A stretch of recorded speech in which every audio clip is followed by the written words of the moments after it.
There was a village, small, dark, and cold. The snowstorm reduced visibility and food resources were at an all-time low. All the houses besides one were empty. If one would open the doors, they would find villagers frozen and starved to their death. Such were the harsh conditions of winter. However, it was going to get worse. In one central village house, some folk hid indoors starving, having pieces of bread and passing it around, knowing fully well that it would not subside their rumbling bellies much longer. The wood burned and crumbled into charcoal at the fireplace, while some of them sat closer to get warmer. The villagers looked at their pile of wood or lack thereof, then realized hunger was the least of their problems. This village would be the first in their timeline to witness the horrors that winter carried. They would be the first to encounter what lurks out there in the cold. Weak and afraid, they stared out the window, contemplating how to retrieve firewood and where to get food. Then, in the distance, they hear a horse neighing. An unusual neigh that sounded like the horse was dying, but if one listened closely, a foul voice was hidden underneath, whispering something foul and strange in the winter wind. An incantation, a ritual, perhaps a strange notion that felt like their doom. Their eyes moved left to right, searching for it, trying to follow the sound, but there it was, staring at them from the snow-covered woods nearby. A horse, darker than a shadow, slender with pieces of flesh removed from its body, wobbled and stumbled with every stride. Its tightly wrapped skin covered its prominent skeleton, and while the windows and doors were closed, the foul breath of this unusual animal crept its way into the house. However, what frightened them the most was its glowing green eyes piercing their soul and hypnotizing their mind. One of the villagers sitting by the fireplace yelled, "Get away from the window! Look not into its eyes." The villagers shut their eyes instantly, then jumped away, laying low beneath the window height, absolutely terrified. But one man remained watching, and not by his will. The green eyes from the horse spoke to him, convincing him to open the door. Then a plague-like mist traveled from the woods and crept inside the small gap of the window, making its way inside the man's mind. Like a puppet being controlled by invisible strings, the village man walked towards the cold wooden door and opened it slowly. A gush of snow blowing in the strong wind flew into the house, dousing the fire. The villagers inside yelled and shouted in frustration, "Close the door! What are you doing?" And yet the man ignored them. He stood by the door looking for the horse in the woods but saw nothing. He heard no neighs, no hooves moving in the snow. However, he did feel its foul breath against his neck. Despite others not being able to see it, the man now could. A tall, slender, decaying, and evil entity leaned against the front door, smiling at him. It was dark in color, just like the horse, with long needle-like teeth and antlers on its head. Its eye sockets were sunken in with glowing green eyeballs peeking through. The monster looked starved to such an extent that its flesh fell out of its body, like a clay sculpture breaking into pieces. Before the villager could even speak, this unusual entity of the macabre turned its body into smoke and shoved its way into the man's mouth. The villagers cornered themselves in the old home, witnessing their friend screaming in agony while his bones snapped and crackled. He fell to his knees, holding his stomach, muttering the same thing over and over again.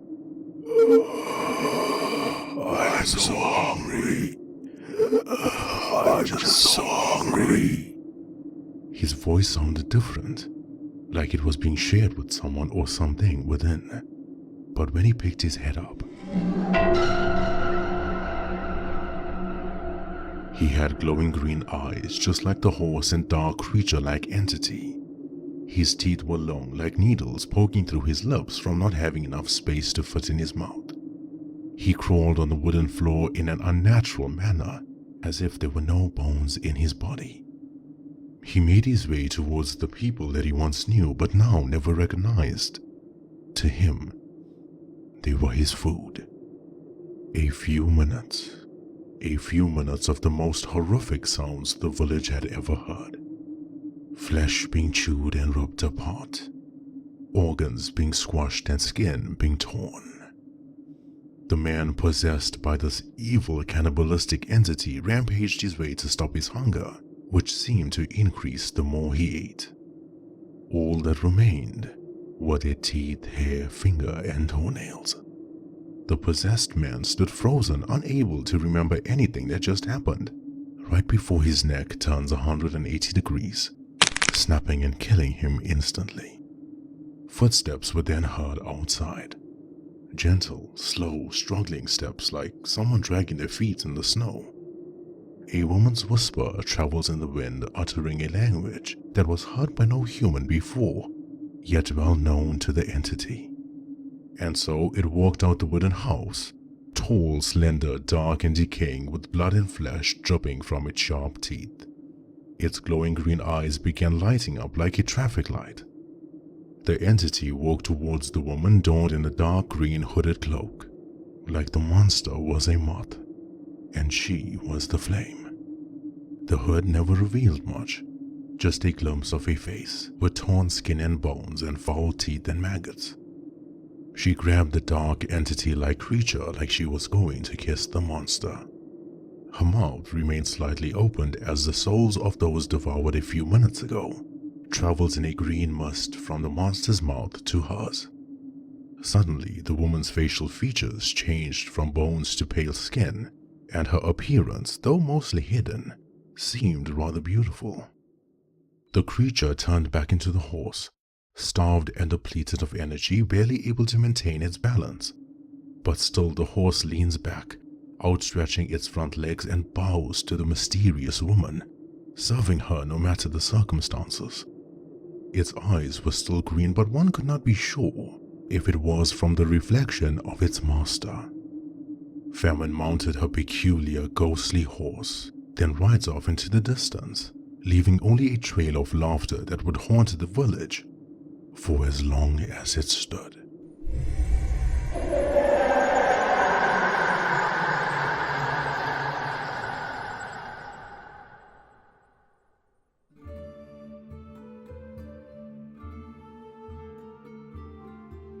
The White Wolf and the Grim Reaper sat in a cozy tavern known as the Eerie Ember. Fitting for its name, the tavern was lit with dim candles, providing a warm ambient light for a cozy mood and time well spent. The wooden floors creaked as one walked, and the benches and tables were rustic to say the least. For someone with a good nose, their sense of smell would undergo a sensory overload. Freshly brewed coffee, mead, soups, bread straight out of the oven, and sizzling chicken being roasted in the kitchen. Oh, and how could one forget the dark yet soothing melody of tunes that bounced off the stone walls? However, the eerie part of its name came from the owners and the staff, since none of them were alive. The tavern was run by ghosts. Ordinary folk loved visiting the Eerie Ember, watching their food and drink serve themselves to every table. Ragnar and Death, however, were supernatural beings, therefore they could see the ghosts with ease. Pale waiters, waitresses, and chefs floating around doing their job and serving some of the, if not the tastiest meals ever made. Then a young, beautiful, pale-skinned waitress with long white hair wearing village clothes served the werewolf and the reaper. Ragnar had a cup of coffee his first time, and Death opted for his favorite, tea with no milk and 2 brown sugars. He then thanked Eloise as she moved on to the other tables. The Grum looked at the werewolf while stirring the sugar in his tea, then said, "Oh, mighty White Wolf, mind if I share some Algonquian folklore with you?" Ragnar sniffed the strong aroma of coffee as it stung his nose, then took a sip. "Once, just once, may I have a moment of silence? If you weren't Death himself, I swear I would have sewed your mouth shut a long time ago. Do you ever stop talking?" Hehe, no, but now this is serious, Ragnar. There's something known as the Wendigo, which first stemmed from the Wendigo with an eye. Now this was believed to be an evil entity of winter possessing starving and desperate people, since winter was the season with the most hardship, lack of resources, food shortages, etc. They said the possession would turn the victim into a cannibal. Now, stories like these were something I've heard through eons in my work, humans making up stuff. However, when I was called to a village in the normal Earth timeline, then I realized the Wendigo could be real. There was a story about a man escorting his family through a snowstorm hundreds of years ago. The only food source was at a station point miles on end. With the winter being the most punishing that year, the man lost his son, leaving his body behind and pushing through with his wife and 2 other children. That just sounds like winter. No supernatural connotation to it. Not exactly. The man was overtaken by this troublesome rage and devoured his family. After the incident, he turned himself in, but the strange part was that they were right there by the next food pickup. His hunger got the best of him, as he said, which made him eat the remaining family members. When they asked him why, he said he felt like something was controlling him. When they set out on this journey, he kept seeing a dark entity's face with red eyes, trying to get into his mind. It seemed like when his son died, the man lost all control, and that's when the Wendigo got in. Then the concept or belief of a Wendigo had changed into something more physical. Many believed Wendigos were creatures hiding in caves and woodland areas, feeding on humans. Some stories mention the men possessed by the Wendigo entity had become actual Wendigos themselves. The more people they ate, the more of their human selves they had lost, thus turning into that monster. These creatures would eat to satiate their hunger, but that was a paradox, since the more they ate, the hungrier they became. However, despite them being starved with a decaying appearance, their strength was seen as something remarkable. They could break trees with a swipe of their arm and devour humans within seconds, leaving nothing more but teeth and hair behind. Why are you telling me all of this? I think Famine's horse is a demon Wendigo. Ragnar, now when I tell you that I have tried hunting this monster and failed, I am being serious. If it was a normal Wendigo, I could blink and poof, cease to exist, but this Wendigo, this one's different. When it comes to the riders of the apocalypse, Famine is the most intelligent. That's something that even I cannot deny. She created this demon into something that could manifest into whatever she wanted. Demons have unique powers, and when I was younger, my sister spent a lot of time using them as her lab rats. And so I suspect that she turned the demon Wendigo into her horse. That also explains why that wretched animal can travel through timelines without dying. Does that mean that I am evil since I can travel through timelines as well? Nope. I mean, yeah, you can travel between worlds, but that's because of my scythe. The first time that you traveled, you placed your hand onto my shoulder. You or I can go wherever my scythe goes. Now I know killing Conquest was easy, but Famine is a whole new level. Famine makes the most of winter. Sicknesses, ailments, hunger, plagues, that's right down her alley. I have no doubt my sister has become stronger over the years. I wonder what other diseases she has conjured up that could reduce my strength within seconds. But the most important thing is she doesn't have a specific timeline or city to hide in. Not like Conquest, War, or myself for that matter. Her swamp is hers and hers alone. No one knows where it is, and I mean no one. Except for that horse. So we find the horse, we find Famine. Exactly, but it's not that simple. Once the horse catches a whiff of me, it's gone like the wind. I fear the animal will do the same thing this time, but if me, you, or even the scythe can latch onto it before it disappears, we may have a chance to enter the swamp. However, if we are not united against Famine, one of us is certainly going to die. We have to find a way for both of us to make it to the swamp together. The white wolf took the last sip of his coffee and grabbed a full roasted chicken basted with lemon and herb sauce. Then he walked out without saying a word to the Grim Reaper. Death scratched his head in confusion, then paid for their food and beverages with gold coins. You could have told me you were leaving, you know. The werewolf and the Reaper traveled through many different worlds and timelines, specifically in winter, hoping to find a trace of Famine's Wendigo. They stopped at the village in which the horse was last seen and witnessed the blood soaking the wooden floor of the village house. The blood flowed into the snow like a red river. One more timeline remained. Death spun aside and took the White Wolf into a world that looked very similar to ours. The towns and villages were covered in snow, but the air seemed fouler. The Reaper spoke slowly and softly as his body tensed up. "It's here. I can feel it."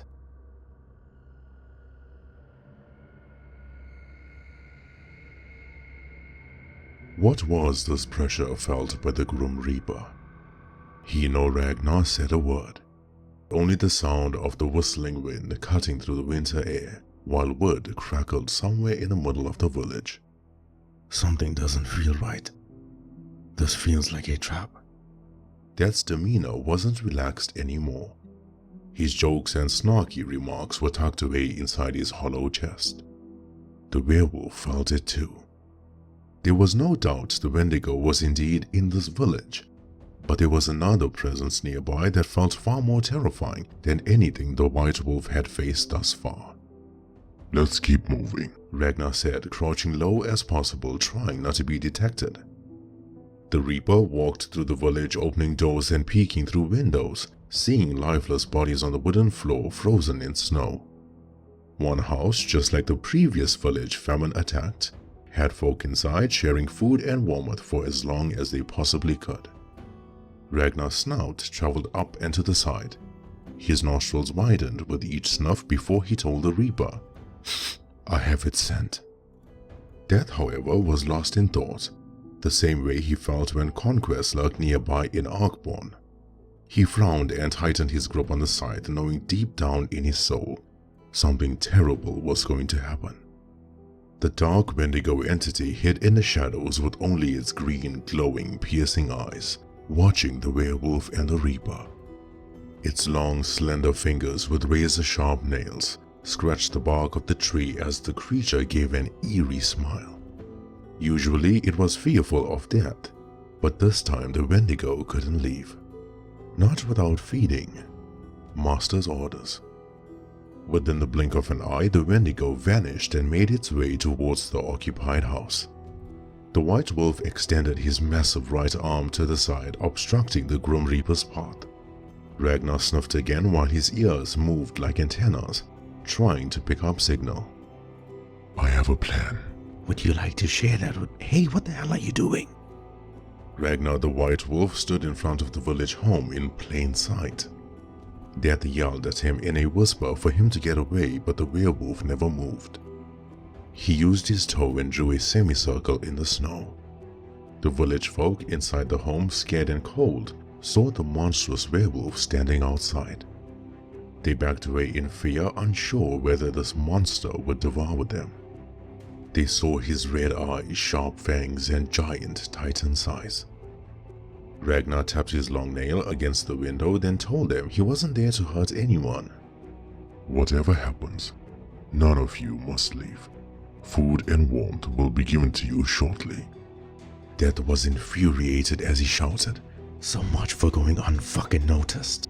After everything I told you in the tavern." "Maybe if you shut up for once you would know what I am doing.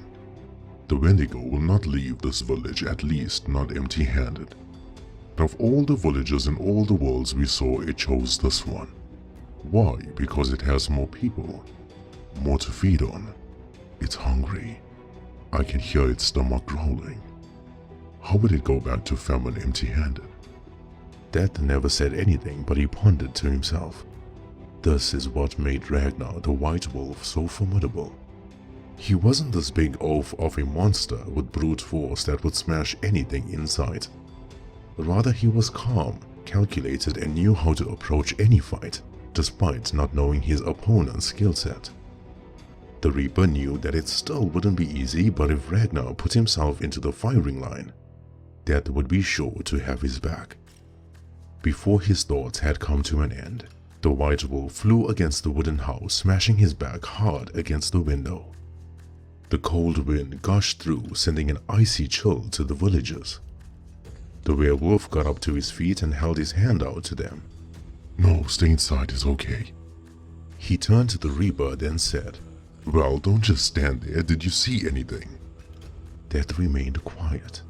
This was more difficult than the beast of Burdock Mountain. This time both Werewolf and Reaper were fighting blind. The Groom looked at the snow and saw tiny particles of green dust leaving a trail. The Wendigo hid behind one of the wooden houses, confused. Every fiber in the entity's body told it to leave, but it was so hungry.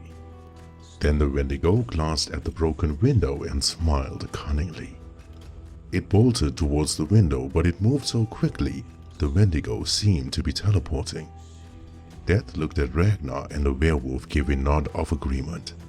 They knew what was going to happen next. The White Wolf did his signature move, anticipating an attack and grabbing the opponent without even looking at them. He held on to nothing at first, but the Wendigo's esophagus was being smashed by Ragnar's grip strength. The evil entity with its glowing green eyes hissed at the werewolf, slashing Ragnar's chest each time.